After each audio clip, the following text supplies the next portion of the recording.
Olá pessoal, sejam bem-vindos a mais um vídeo aqui no canal. Hoje vou explicar para vocês de uma forma bem simples e direta as principais diferenças de renda fixa e renda variável. Você já parou para pensar se tem algum que é melhor que o outro? Será quais são as diferenças entre eles? Vem comigo que eu vou te contar tudo.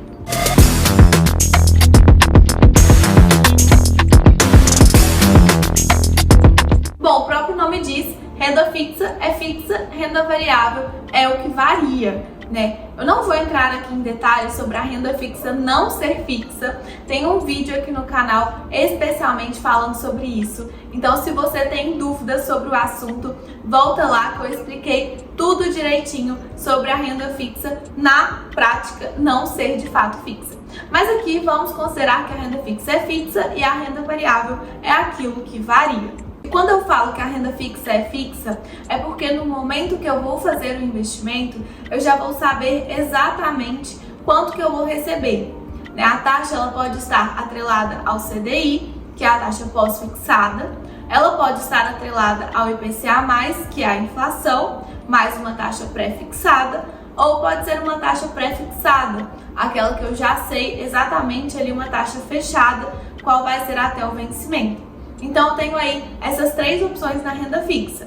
Então, quando eu faço a aplicação, eu empresto meu dinheiro para uma instituição, a instituição ela vai me devolver o meu dinheiro acrescido de juros, e esses juros vai ser uma dessas três taxas aí que a gente vai pré-combinar ali no momento, que eu vou fazer a aplicação, e aí meu dinheiro vai ficar lá emprestado com ela até o vencimento, e eu já vou saber que eu vou receber aquilo ali, A taxa CDI pode variar, o IPCA pode variar, mas eu vou saber que eu vou ganhar aquela variação ou a taxa pré-fixada até o vencimento. Por isso que a gente fala que é fixo.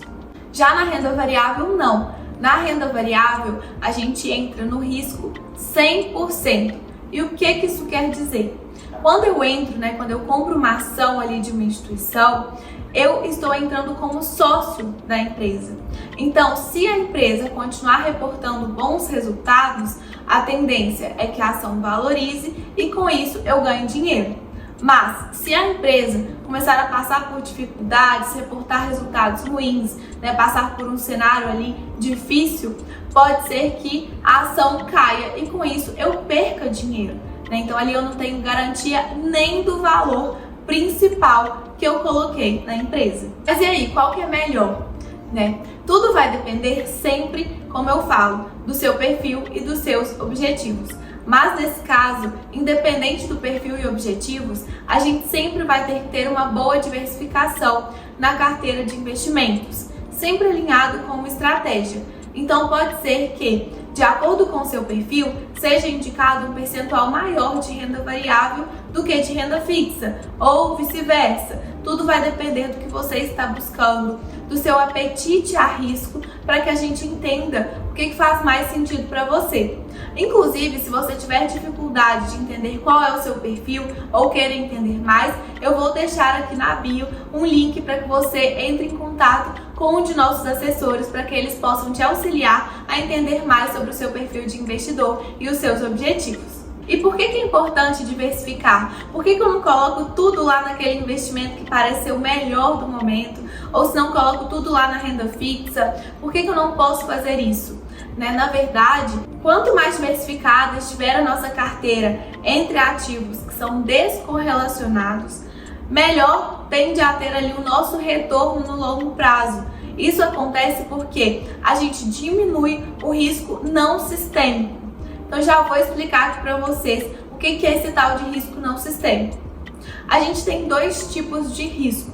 Tem o risco sistêmico, que é aquele risco que impacta todo o mercado, igual, por exemplo, aconteceu agora na pandemia, super recente, a gente ficou sabendo aí da pandemia e o mercado, no geral, sofreu. Tanto renda fixa, renda variável, as empresas no geral. Claro que um pouco ali diferente, algumas mais do que outras, mas impactou o mercado como um todo. Quando acontece isso, a gente não consegue fazer nada, simplesmente é um risco sistêmico e vai impactar mesmo o mercado como um todo, mesmo que sua carteira esteja descorrelacionada. Mas o risco não sistêmico, ele é aquele risco específico de um setor, de uma empresa, aquilo que vai impactar diretamente ali alguns investimentos específicos.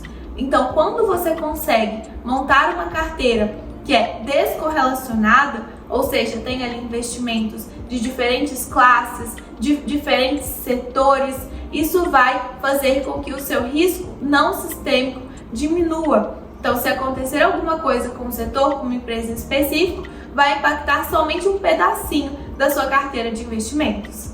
E quando a gente fala aqui de diversificação, não estou falando somente de diversificar entre renda fixa, renda variável, multimercado, investimentos no exterior, tem aí diversos investimentos, né, diferentes classes de ativos, mas a diversificação ela não está somente entre classes de ativos, ela também está dentro de cada uma das classes de ativos. Então, quando eu falo, por exemplo, de renda fixa, a gente pode e deve diversificar entre pré-fixado, pós-fixado e inflação. Quando eu falo de renda variável, a gente deve também diversificar dentre ali os setores, né? Então, às vezes colocar um pouquinho de commodities, um pouquinho de bancos, um pouquinho de varejo, claro que sempre a depender do que está mais interessante naquele momento. Então, dentro das classes de ativos, a gente também tem que ter uma boa diversificação. E como eu citei, essa diversificação vai sempre depender do seu perfil de investidor. O banco ele tem análises onde ele traz para os assessores que passam aí para os clientes, né, todas essas recomendações. Então, a depender do seu perfil, vai ser indicado um diferente percentual para cada classe de ativo e um diferente percentual para essas diversificações dentro das classes de ativos também. Claro que a gente sempre vai ajustar isso de acordo com o seu perfil e objetivos, mas essas análises são muito importantes para que a gente consiga ter uma carteira bem alinhada e adequada para você. Então agora vocês já entenderam que não tem resposta certa, não tem melhor ou pior se é renda variável ou renda fixa. Sempre vai depender de você, do cenário, né, de tudo que está impactando ali e que vai impactar nos seus objetivos. Então conte com o assessor de investimentos para estar do seu lado, segurando na sua mão, para que você consiga atingir os seus objetivos, tomando o menor risco possível ali, né, de acordo com o que você está buscando. Se tiver qualquer outra dúvida, vocês já sabem, é só me mandar aqui. Continue nos acompanhando nas outras redes sociais e até o próximo vídeo.